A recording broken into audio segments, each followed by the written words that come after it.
Since the day he could talk, he was spitting out puns for the CNN headline and the hot summer sun. Since the day he was born, he was for the news. His name was Carl Azuz.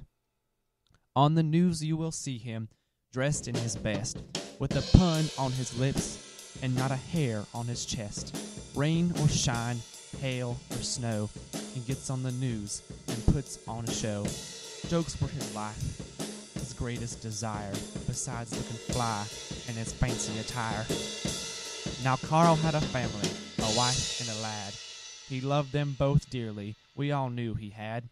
They both loved his wordplay, he'd spit it for days. He spit so much fire, his house went ablaze.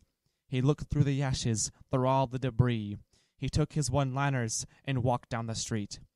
Even though Carl wasn't at his best, he put on a smile and continued his quest.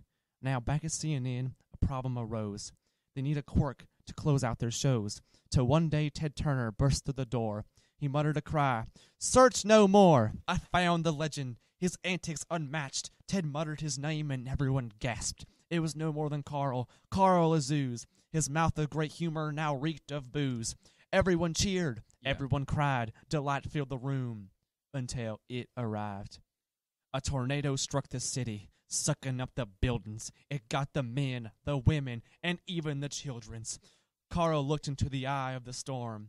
Then he shed his once mortal form. The world gazed in awe. They now understand. Carl Azuz is much more than a man.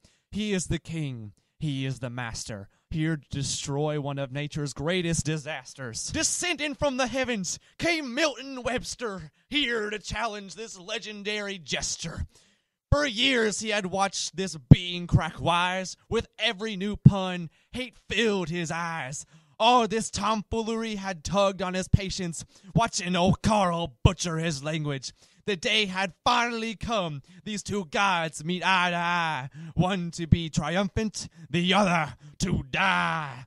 Milton struck first with an ear-splitting cry. Thunder boomed first, then lightning filled the sky. Even Carl, with punch so divine, was stricken at the heart and chilled at the spine. "Not I," he screamed. He would not accept defeat. That would be cowardly. A god does not retreat. The battle raged on, although Carl was losing. Death by Milton was not one of his choosing. The universe moved in magnetic distortion, and Carl had puns of epic proportion. He opened his mouth and unleashed an unholy beam. The universe began to fall apart right at the seams.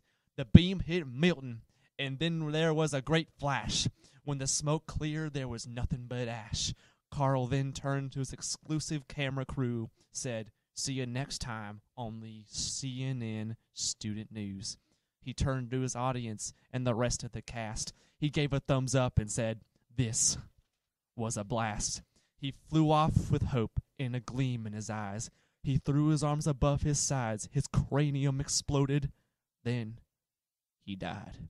And that, my children, is the ballad of Carl Azuz, the greatest man to give the news.